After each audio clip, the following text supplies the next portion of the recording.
अस्सलाम वालेकुम my YouTube family, कैसे हैं आप सब। उम्मीद करती हूँ ठीक होंगे, खुश होंगे। अल्लाह आपको खुश रखे, आमीन। आज मैं टॉपिक से हट के आपसे थोड़ी बात करना चाहती हूँ फ़लस्तीन के ऊपर, क्योंकि आपको भी पता है कि फ़लस्तीन के ऊपर कितना जुल्म हो रहा है। तो हम चाहे जिस तरीके से भी बात करें, जिस रिलीजन से भी हो, हम सबको चाहिए कि फ़लस्तीन के लिए आवाज़ उठाएं।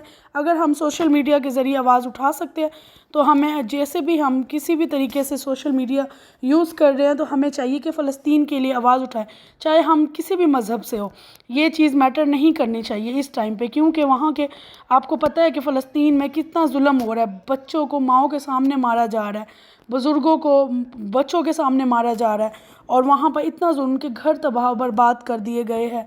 उनको यहाँ तक कि जहाँ पे वो कैंप लगाए बैठे हैं वहाँ पे भी उनका जीना हराम करे, मुश्किल उनकी ज़िंदगी उनकी मुश्किल कर रहे हैं ताकि वो फ़लस्तीन को छोड़कर चले जाएं।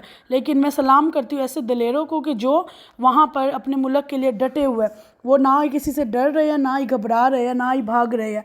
और मैं कहती हूँ असल हकदार यही है अपने मुल्क में सुकून से जीने के लिए, जो इतना जुल्म सितम होने के बाद अपने बच्चों को अपनी आंखों के सामने मरता हुआ देख के, अपने माँ बाप को अपनी आंखों के सामने जलता हुआ देख के भी अपने मुल्क को अकेला नहीं छोड़ रहे। ऐसे लोग हैं जो अपने मुल्क के लिए जी रहे, अपने लिए नहीं जी रहे। मैं सलाम करती हूँ ऐसे सभी लोगों को, चाहे वो किसी भी मज़हब से हो, लेकिन मैं सपोर्ट करती हूँ उनको। मैं सलाम करती हूँ कि वो इतने दलेर है माशाल्लाह, और इस तरीके से वो ज़िंदगी जी रहे हैं कि उनकी ज़िंदगी पे रश्क आए। तो इसीलिए हम सबको, जो हम सोशल मीडिया पे जिस थ्रू भी है, हम सबको चाहिए कि हम उनके लिए जो उनसे आवाज़ उठाए, ताकि उनके ऊपर ये जो जुल्म किया जा रहा है, सितम किया जा रहा है, इस तरह उनके बच्चों को मारा जा रहा है, उनकी आंखों के, माओं की आंखों के सामने उनके बच्चों को जलाया जा रहा है, हम इन सब के ख़िलाफ़ जो उनसे आवाज़ उठाएँ। जैसे भी कोई आवाज़ उठा सकता है वो प्लीज़ उठाएँ। और क्या पता हमारी एक इस आवाज़ उठाने से थोड़ा सा उनको सपोर्ट हो।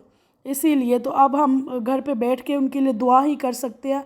और साथ साथ जो सोशल मीडिया पे इस तरह हैं, मैंने अपने ये छोटे से चैनल के थ्रू जो उनसे है ना, मैं अपने उनके लिए आवाज़ उठाती हूँ और मैं सलाम करती हूँ ऐसी कौम को। और मैं दुआ करती हूँ अल्लाह से उनके लिए कि अल्लाह उनको इतनी हिम्मत दे कि इन ज़ालिमों के जुल्म सहने के बाद भी वो अपने मुल्क में डटे रहें, और अल्लाह उनको उनके मुल्क में आज़ादी की ज़िंदगी जीने की तौफ़ीक दे।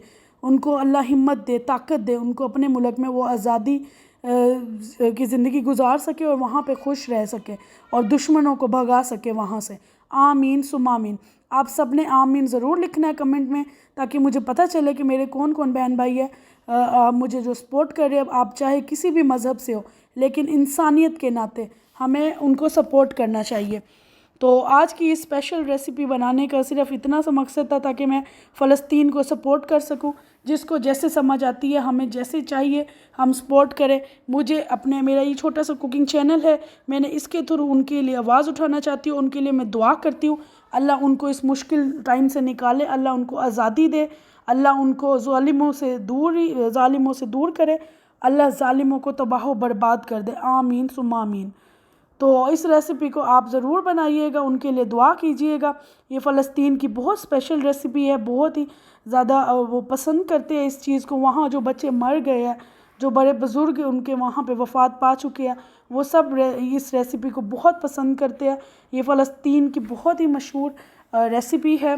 तो इस रेसिपी को बनाने का सिर्फ इतना सा मकसद था कि फ़लस्तीन के लिए दुआ की जाए और उनको सपोर्ट किया जाए, क्योंकि जो जिस तरीके से भी सपोर्ट कर सकता है उनको वो करना चाहिए। हम सबका, हम चाहे किसी भी मज़हब से हो, हम सबको चाहिए कि हम फ़लस्तीन के लिए आवाज़ उठाएं, उनको सपोर्ट करें। उनकी आंखों के सामने उनके बच्चों को मारा गया है, उनके आंखों के सामने उनके माँ बाप को मारा गया, माँ बाप की आंखों के सामने उनके बच्चों को, और बच्चों की आंखों के सामने उनके माँ बाप को कत्ल किया गया, जुल्म किया जा रहा है। अभी भी वहाँ पर इतना जुल्म किया जा रहा है, जहाँ पर वो कैंप लगा के अपने छोटे छोटे मासूम बच्चों के साथ, बुज़ुर्गों के साथ पनाह लिए हुए वहाँ पे उनका जीना मुश्किल किया जा रहा है, ताकि वो वहाँ से भाग जाए। लेकिन सलाम है, हज़ारों बार सलाम है उस कौम को जो अपने मुल्क के लिए डटे हुए हैं। मैं सलाम करती हूँ। तो आज की ये रेसिपी आपने ज़रूर फॉलो करनी है, और आपने इस तरह से बनाना है, फ़लस्तीन के लिए आवाज़ उठानी है। चाहे आप किसी भी थ्रू आवाज़ उठाएं, लेकिन आप एक दफ़ा ज़रूर सपोर्ट करें, उनके लिए आवाज़ उठाएं, ताकि हम क़यामत के दिन अल्लाह से इस बात का जवाब दे सके अल्लाह को कि हाँ, हमने भी कुछ कोशिश की है। तो यहाँ पर मैं बना रही हूँ फ़लस्तीनियों का स्पेशल डिश, जिसे कहते हैं मकबूली।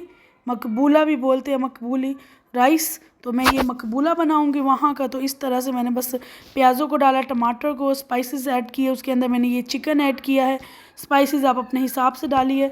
टमाटर, प्याज, लहसुन, अदरक और चिकन इस तरह से मैं ऐड करके इस चिकन को जो सा मैं 50% जो सा ना इस पानी के अंदर गला लूँगी, ताकि जो सा ना हमारा चिकन 50% गल जाए और 50% जो सा ना वो बाद में हम गलाएंगे इसको दम में। तो यहाँ पे जी 5 मिनट के लिए मैंने ढक के ना लो फ्लेम पे जो सा चिकन को पका लूँगी। तो यहाँ पे देखिए 5 मिनट के लिए ढक के पकाने के बाद जो सा हमारा चिकन कुछ इस तरह से रेडी हो चुका है। और अब इस टाइम पे मैं क्या करूँगी कि इसमें से जो चिकन के बड़े बड़े पीस है वो मैं निकाल लूँगी, क्योंकि ये मकबूला बनाने का जो है रेसिपी, इसमें जो ये चिकन के पीस होते हैं ये बड़े बड़े ही होते हैं, लेकिन मैंने यहाँ पर छोटे से यूज़ किया है ताकि जो बच्चे हैं वो ईज़िली इसको खा सकें। तो यहाँ पर जो छोटे पीसीज है उनको मैं अंदर ही रहने दूँगी, बाकी बड़े पीसीज मैंने निकाल लिया। तो इस टाइम पे मैं इसी मसाले के अंदर, चिकन के अंदर जो सा राइस ऐड करूँगी। राइस जो सा मैंने आधा घंटे पहले भिगो के रखा था, इसीलिए इनमें जितने राइस है उतना ही हम पानी ऐड करेंगे।